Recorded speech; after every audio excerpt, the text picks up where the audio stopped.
Finally வெள்ளையங்கிரிக்கு போக போகிறோம் அப்படின்னு சொல்லி ஸ்டார்ட் பண்ணது தாங்க இந்த வெள்ளையங்கிரி ட்ரிப்பு. ஸ்டார்டிங் எல்லாம் வைப்பாக தான் இருந்தானுங்க, போக போக டயர்டாக எல்லாம் தூங்கிட்டானுங்க. சரின்னு காலையில் எழுந்திரிச்சு பார்த்தா மணி 6. அப்போ கூட எல்லாம் தூங்கிட்டு தான் இருந்தானுங்க. சரின்னு ஈஷாவுக்கு போயிட்டு ஃப்ரெஷ்ஷப் ஆகிட்டு போகலான்னு சொன்னாங்க. சரி நம்மளும் போயிட்டு அங்கே ஃப்ரெஷ்ஷப் ஆகிட்டு வெளியே வந்து பார்த்தா எல்லாரும் மூஞ்சில் சன்ஸ்க்ரீன் போட்டுட்டு இருந்தானுங்க. அந்த சன்ஸ்க்ரீனை வாங்கி நம்மளும் அப்ளை பண்ணிவிட்டு அங்கே வந்து கிளம்பியாச்சுங்க. போகும்போது ஈஷா எங்கள் சைட்லேருந்து பார்த்துட்டு அப்படியே ஆட்டோ ஏறணும். சரின்னு கொண்டு போய் அவர் வெள்ளையங்கிரி அடி வரத்தில் விட்டார். கோவிலில் 24 hours அன்னதானம் போடுவாங்க. நம்மளும் அங்கே போய் உட்காந்து சாப்பிட்டுட்டு நமக்கு தேவையான கொம்பெல்லாம் எடுக்கலான்னு போய் எடுத்துட்டோம். அப்படியே அங்கேருந்து கிளம்பி சிவனை வாங்கிட்டு ஃபஸ்ட்டு மலையை ஏற ஆரம்பிச்சோங்க. நாங்களும் ஏறுறோம் 1 மணி நேரமும் 1.5 மணி நேரமும் ஏறிக்கிட்டே இருக்கோம்.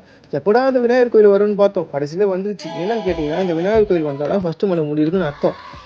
அப்படியே 2வது மலை ஏற ஸ்டார்ட் பண்ணுங்க. 2வது மலை பொறுமையாக தான் ஏறணும். ஃபஸ்ட்டு மலை வச்சு செஞ்சிருச்சுல, அது முடிச்சுட்டு 3வது மலைக்கு போனோங்க. அங்கே பார்த்தா வழுக்கு பாறை. நம்ம ரன்னிங்லேயே வந்துட்டு இருந்தோம். டக்குன்னு இந்த கியூட்டான பாப்பாக்கு ஒரு ஹாய் சொல்லிட்டு அங்கே வந்து கிளம்பி தண்ணி பிடிக்கலான்னு போனால் செம ரஷ். அது மலையிலேருந்து வர ஊற்று தண்ணி ஒரே குடிச்சிட்டு வெளியே வந்தாச்சு.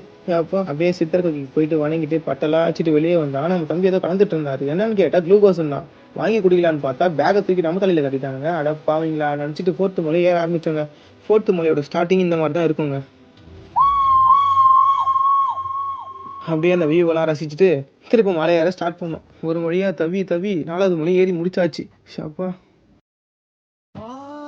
சரி பசிக்குதுன்னு சொன்னானுங்க. கொண்டு போன சாப்பாடு எல்லாரும் ஷேர் பண்ணி சாப்பிட்டு முடிச்சிட்டோங்க. 5வது மலை ஸ்டார்டிங்கில் நம்ம ஃப்ரெண்ட்ஸுக்கெலாம் ஒரு ஹாய் சொல்லிட்டு நடக்க ஆரம்பித்தோங்க. கொஞ்ச நேரத்தில் டயர்டாகி படுத்துட்டேன். இந்த மாதிரி வியூலாம் நீங்கள் ஃபோனில் பார்க்குறத விட நேரில் பார்த்தீங்கன்னா தான் கண்டிப்பாக அதை நீங்கள் ரசிப்பீங்க. ஏன்னா அந்த மாதிரி ஒரு வியூலாம் நீங்கள் மலையில் பார்க்கலாம்.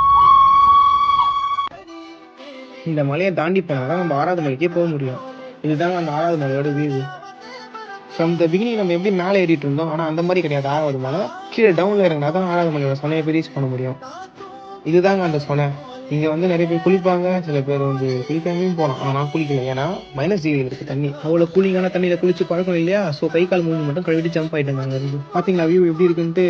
சூரியன் கிளவுட்ஸ்குள்ளே மறைஞ்சு வெளியே வருது. இது தெரியுதுல, அந்த மலை தான் கடைசி மலை. இந்த மலை தான் நமக்கு ஏறி முடிக்க போகிறோம். ஏன்னா அங்கே தான் சிவன் இருக்காரு. ஒரு வழியாக 7வது மலையும் ஸ்டார்ட் பண்ணியாச்சுங்க ஏற. இப்போ தூசி மாதிரி பறக்கிறதுல அதெல்லாம் தூசி இல்லை, அது ஃபுல்லாகவே கிளவுட்ஸுங்க. ஒரு வழியாக 7வது மலை வந்தாச்சு.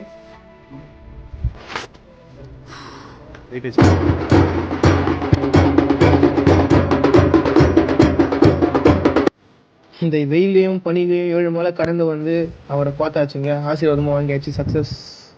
அப்புறம் என்னங்க, நான் எப்படி மேலே ஏறணுமோ அதே மாதிரி தவி கீழே இறங்கியாச்சு. சேஃபாக வீட்டுக்கும் வந்தாச்சு. Tata bye bye.